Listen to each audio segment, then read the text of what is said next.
दर्द किससे ज़्यादा मिला, नीतीश कुमार से या चिराग पासवान से अरुण जी को? नीतीश कुमार से। पवित्र जमहूरियत का पवित्र मंदिर से जो आवाज़ मुखिया का निकलता है उसको कोई भाई बहन एक साथ नहीं देख सकता है। वह कोई ब्लू फिल्म से भी खराब है। नए संकल्प के साथ हैं और इसीलिए हमको घेरने की कोशिश की जाती है। हम जड़वत नहीं हैं, यथावत नहीं है, हम गतिशील लोग हैं। हम प्रगति करना चाहते हैं।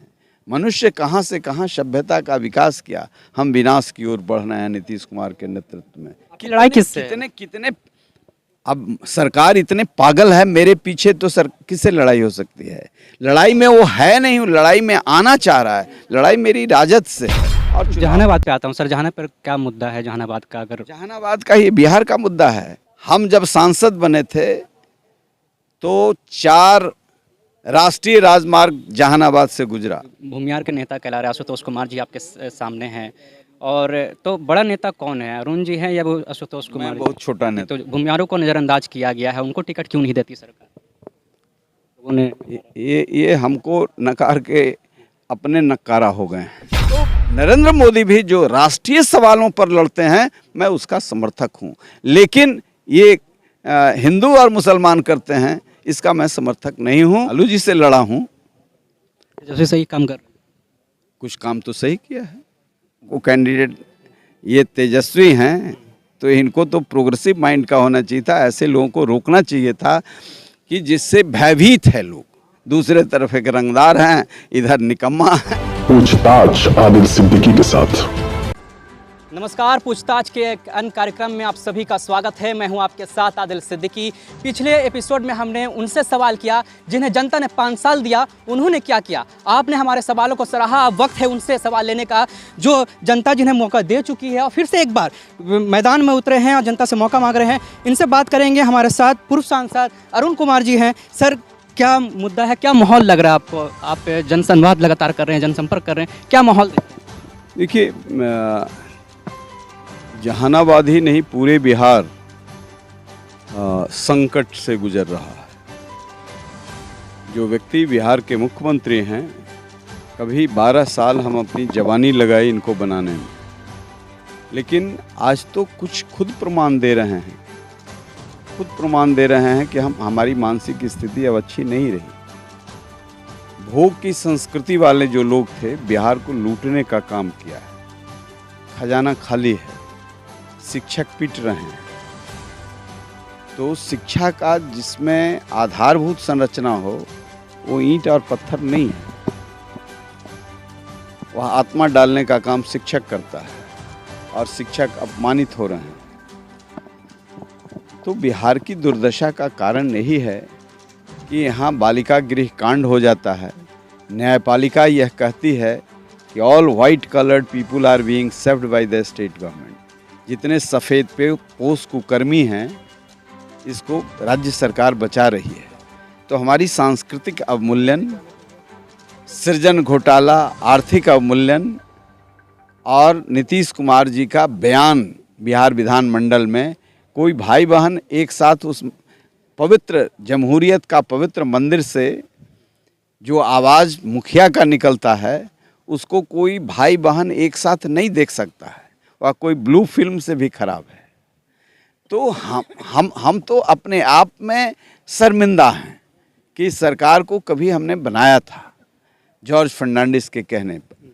इसलिए अब नए संकल्प के साथ हैं और इसीलिए हमको घेरने की कोशिश की जाती है। हम जड़वत नहीं हैं, यथावत नहीं है, हम गतिशील लोग हैं। हम प्रगति करना चाहते हैं। मनुष्य कहाँ से कहाँ सभ्यता का विकास किया, हम विनाश की ओर बढ़ रहे हैं नीतीश कुमार के नेतृत्व में। तो मेरा सवाल यही है कि सरकार को बदलो।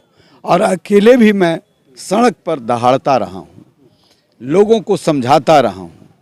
मैं समझता हूँ कि जहानाबाद की जनता इस बार समझ चुकी है कि चारा घोटाला 800 करोड़ का, सृजन घोटाला 8000 करोड़ का, चाला घोटाला 800 करोड़ का, और इनका एक चेला 1640 करोड़ का एम्बुलेंस घोटाला। और वो घोटाला उस समय हुआ जब बिहार नहीं, पूरा देश और दुनिया तड़प रहा था ऑक्सीजन के लिए। ऑक्सीजन एम्बुलेंस में नहीं रहा। लाइफ सेविंग ड्रग, जीवन रक्षक दवाएं या दलित, अति पिछड़ा या वंचित समाज किस तरीके से इन चीज़ों के लिए तड़प रहा था। उस समय घोटाला किया जा रहा था, एम्बुलेंस में ऑक्सीजन के बिना तड़प रहे थे और बिल बनाया जा रहा था। और ये मैं नहीं कर रहा हूँ, आज के जो डिप्टी सीएम हैं उनका बयान है कि इसकी जांच सीबीआई करे। सीबीआई कर भी रही है। ये गए रिलीफ के लिए हाई कोर्ट में, माननीय पटना उच्च न्यायालय ने रिजेक्ट कर दिया, सुप्रीम कोर्ट ने भी रिजेक्ट कर दिया। तब भी सरकार के यहाँ जिला प्रशासन ने हमारा रिकॉर्ड खंगाल रहा है कि कितने बड़े अपराधी हैं। अभी जो कैंडिडेट हैं ये अपराधी नामित हैं लोग, इनका रिकॉर्ड नहीं खंगाला जा रहा है। की लड़ाई किससे? कितने अब सरकार इतने पागल है, मेरे पीछे तो सर किससे लड़ाई हो सकती है? लड़ाई में वो है नहीं, लड़ाई में आना चाह रहा है। लड़ाई मेरी राजद से है और चुनाव में जीतूंगा। दर्द किससे ज्यादा मिला, नीतीश कुमार से या चिराग पासवान से? अरुण जी को? नीतीश कुमार से। चिराग पासवान को मैंने माफ कर दिया। उन्होंने गार्जियन बताया था हैं। आपको, आपका दिल दुखा जब गार्जियन बताया कि आपका परिपक्वता पर मुझे तरस आती है कि कैसे फिर नीतीश कुमार के जाल में फंस गए। नीतीश कुमार जब उन्हें अपमानित कर रहे थे, उनका मकान खाली कराया जा रहा था, डॉक्टर अंबेडकर की मूर्तियां बाहर फेंकी जा रही थी, उस समय अरुण कुमार और डॉक्टर अजय सिंह अलमस्त उनके जनपथ 12 पर पूरे मजबूती से खड़ा था और सरकार को जवाब दे रहा था, नीतीश कुमार को जवाब दे रहा था। आज नीतीश कुमार से मिल गए हैं, ये कल उनको पता चले। जहानाबाद पे आता हूँ सर, जहानाबाद पर क्या मुद्दा है जहानाबाद का? अगर जहानाबाद का, ये बिहार का मुद्दा है। जहानाबाद का मुद्दा ये है कि हमीद नगर परियोजना मैं पहले बार बना था, उस समय बराज बन करके तैयार है, उसका नहर नीतीश कुमार नहीं बनने देना। ऐसा कोई मुख्यमंत्री देखा है कि अपने बराज 200 करोड़ रुपया खर्च करके बना दिया गया और पानी का पटवन नहीं हो रहा है अपरिपक्वता के वजह से? हम जब सांसद बने थे तो 4 राष्ट्रीय राजमार्ग जहानाबाद से गुजरा और ये इतना विलंब इसलिए हुआ, पहली बैठक में ही 14 में गडकरी जी ने कहा कि जितना पैसा किसानों को चाहिए मिलेगा, लेकिन राज्य सरकार ने, जिला प्रशासन ने इसलिए उसमें बाधा उठाया कि मैं एमपी था। लेकिन ये तो अच्छा कहिए, सौभाग्य कहिए कि पटना उच्च न्यायालय के जज साहब एक दिन इसी रोड से जा रहे थे, बड़ी धक्का खाए तो उनको लगा कि तो बड़ा अन्याय है और मॉनिटरिंग वो करने लगे तो सड़क बन रही है। अभी 80% बन गया है, अभी भी 20% बाकी है। पहला रोड हमने NH का कराया था, राजनाथ सिंह जब सरफेस ट्रांसपोर्ट मिनिस्टर थे। आरा 0 माइल से पुल वगैरह, पुलिया सब में उसी बना है, नीतीश कुमार अपना नाम चिपका दिए हैं। अरवल से लेके कंगरसराय आगे खुद जॉर्ज के इलाके में था, वो बना हुआ था। उसमें मैं चुनाव हार गया तो 32 पुल रह गया। जहानाबाद के टाउन के बगल में जो पुल था, कहता था कि बलि खोज रहा है, निजामदीपुर में बलि खोज रहा है। पुनः जब मैं सांसद हुआ तो 32 पुल में 31 पुल बन करके तैयार है, रोड लोग चल रहे हैं। एक बंधुगंज का पुल भी सिर्फ नहीं, वो भी पूरा हो गया। तो ये मेरे किए हुए कार्यों में बाधक पैदा करने वाले ये तत्व हैं। मेरे सामने तो बहुत सारी योजनाएं हैं। मैंने सोचा था कि उदेरा स्थान जब बियर से बराज बन गया तो उसको टूरिस्ट स्पॉट बनाएंगे, जैसे तालाब है ना सुंदर, उसी तरीके से 5 किलोमीटर में पानी बराज में रहेगा। वहाँ मछली पालन होगा, वहाँ बोटिंग होगा, वहाँ बराबर पहाड़ पर जाएंगे। इतिहास का एक बड़ा धरोहर सतघरवा वहाँ है जो वैज्ञानिक है।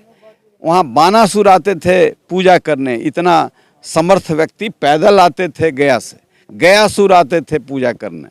इसलिए इतिहास बुद्ध का, महावीर का, चंद्रगुप्त का और राक्षसी कालखंड का भी वहाँ सिमटा हुआ है। वहाँ हम MLC थे तो हम कई काम वहाँ कराए थे। वोटिंग की प्रक्रिया सब सूख गया है, ड्राई है, कोई देखने वाला नहीं है। तो काम तो बहुत कुछ करना है।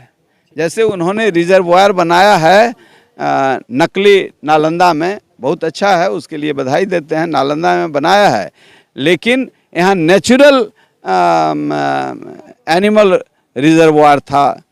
ये हैबिटेट्स यहाँ बानावर में।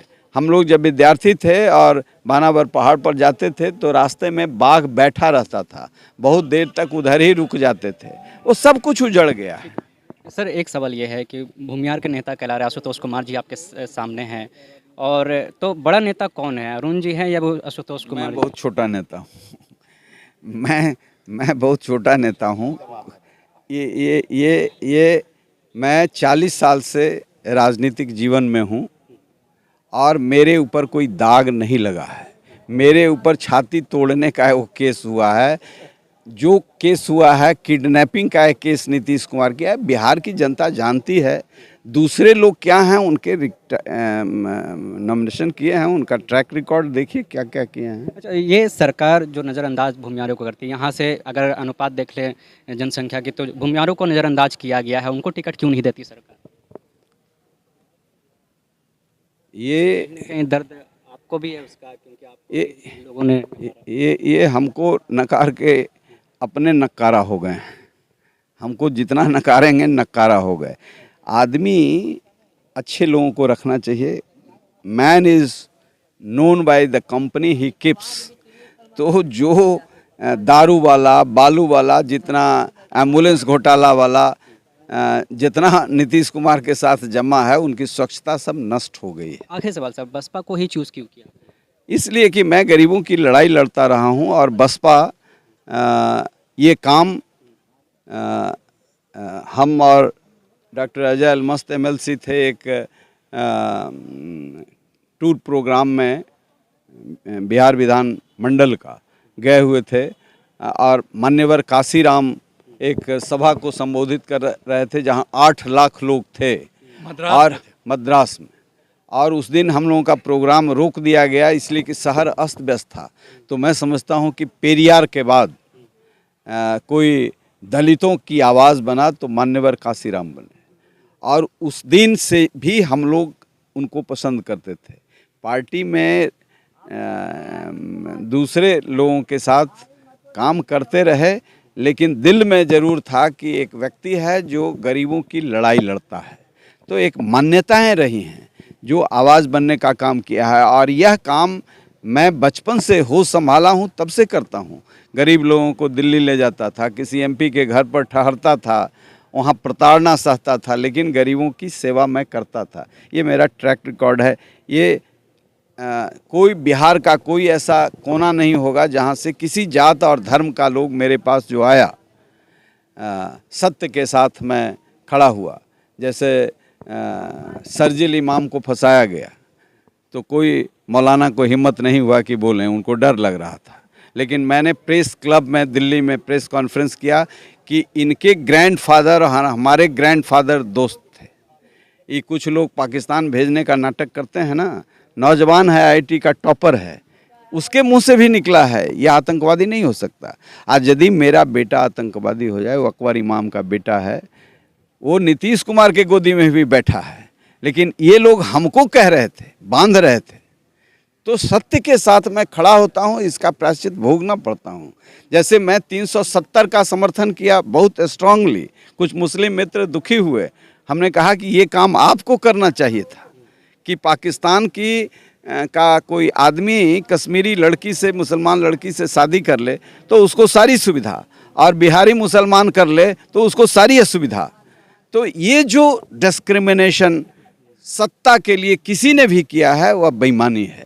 तो मोदी जी का आप भाषण सुन रहे होंगे, उसमें हिंदुस्तान, पाकिस्तान और हिंदू मुस्लिम से बात किया है। हाँ। अगर लोग पूछ रहे हैं कि 10 साल में उन्होंने काम किया था, वो काम गिनाते हैं, क्या आपको नहीं लगता है कि उन्हें काम गिनाना चाहिए था हिंदुस्तान और पाकिस्तान? बिल्कुल, मैं इस पक्ष का नहीं हूँ। मैं डॉक्टर लोहिया, जॉर्ज फर्नांडिस, कर्पूरी ठाकुर का मेरा स्पीच, मेरे विचारों का स्पीच संसद में हुआ है, आप उसको एक बार पढ़िए। तो अरुण कुमार को अप्रिय लगते हैं लोग, इसीलिए कि सत्य के साथ खड़ा होता हूँ। इस देश को, जमहूरियत को यदि बचना है तो दुनिया का यह वाहिद स्टेट है, देश है जहाँ सभी धर्म के लोग महफूज हैं। तो नरेंद्र मोदी भी जो राष्ट्रीय सवालों पर लड़ते हैं, मैं उसका समर्थक हूँ। लेकिन ये हिंदू और मुसलमान करते हैं, इसका मैं समर्थक नहीं हूँ। मैं साथ भी रहा हूँ तो मैं इसका वेहमेंटली विरोध करता हूँ। सर आखिरी सवाल है, जहानाबाद की जनता से क्या अपील करना चाहिए?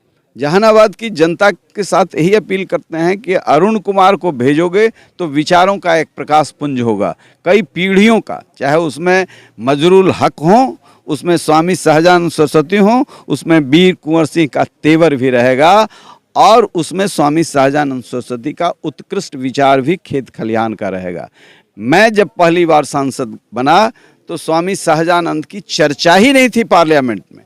एक दिन मेरा मेडन स्पीच हुआ और अक्रॉस द पार्टी, चाहे सीपीआई हो, सीपीएम हो, कांग्रेस हो, सब लोगों ने कहा कि स्वामी सहजानंद हमारे थे, स्वामी सहजानंद। सोमनाथ चटर्जी बाद में उन्हीं को हमने याद दिलाया कि स्वामी जी को जरा पार्लियामेंट में भी तो उन्होंने बड़ा काम किया और इसमें सहयोग हमने स्वर्गीय रामविलास पासवान जी का भी लिया था। इसीलिए कुछ लोग पूछते हैं कि रामविलास जी के बेटा पर कुछ बोलते नहीं हैं। हम कहे कि उनके पिता ने मेरे ऊपर बड़ा उपकार किया है, इसलिए उन्हें माफ़ कर। अब बिल्कुल बच्चे भी हैं, उस उम्र की लड़ाई मेरी नहीं है। मैं कहाँ तेजस्वी पर बोलता हूँ, कहाँ बोलता हूँ, लालू जी से लड़ा हूँ। जैसे सही काम कर, कुछ काम तो सही किया है, कुछ काम तो सही किया है। तो जो अच्छे काम हैं उसको नई पीढ़ी का लोग है वो आगे बढ़े। लेकिन कैंडिडेट बना देंगे जिससे सब बनिया लोग यहाँ का डर रहा है।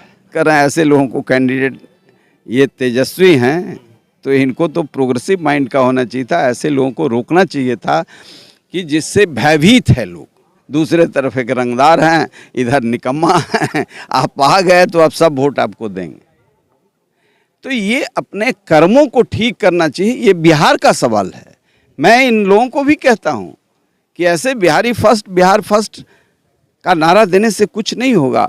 हम कितने दिन के हैं, नई पीढ़ी को संभालना चाहिए। बहुत बर्बाद हुआ बिहार, एक अस्पताल नहीं है।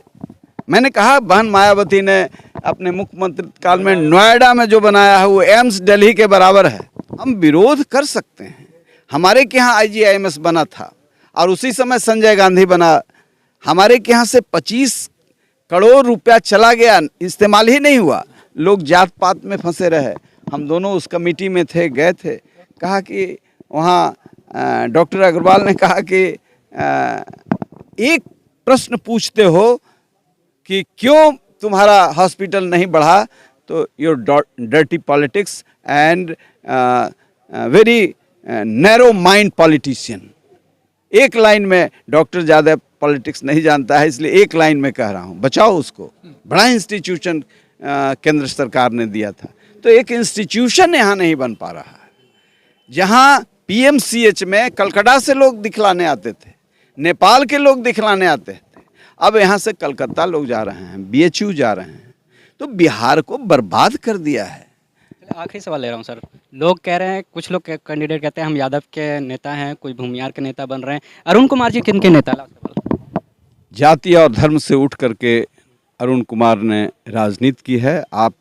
मैं BJP के साथ भी रहा हूँ, NDA में भी रहा हूँ, तो कम से कम 1000 मुस्लिम परिवार के लोग मेरे लिए वोट किए। कार्यकर्ता हैं, कोई जाति ऐसी नहीं है जहाँ पार्टी की सीमा से उठ करके अरुण कुमार को अपने सीने में नहीं लगाते हैं। और मैंने भी कभी न जाति पूछी न धर्म पूछा और न ये पूछा कि किस जिले से आए हैं। मेरी जो ताकत है बिहार की आवाम के लिए। तो ये थे पूर्व सांसद अरुण कुमार और बसपा से, जहानाबाद से लोकसभा के उम्मीदवार भी हैं। आपने इनकी बातों को सुना है, आपकी क्या प्रतिक्रिया है कमेंट बॉक्स में जरूर बताएं। नमस्कार।